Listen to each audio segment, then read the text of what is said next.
сценарист в сериала Под прикритие. Вие, предполагам, не го помните или? Гледал ли си? Много готин.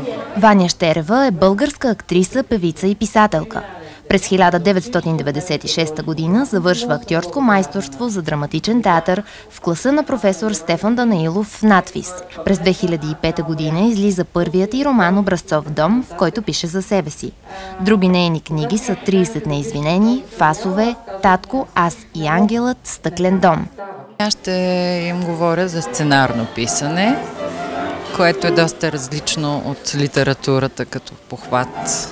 То, понеже с писането иска време, а ние тук сме в 2 учебни часа, трябва да се съберем. Мисля да не говоря много, да не така най-основните неща да им разкажа и да им дам задача. Мисля, че диалог ще направим.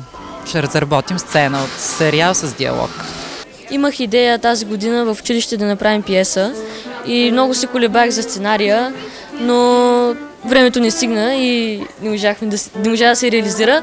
Затова ще се надявам с придобитите знания да успея да напиша някой сценарий за бъдеще.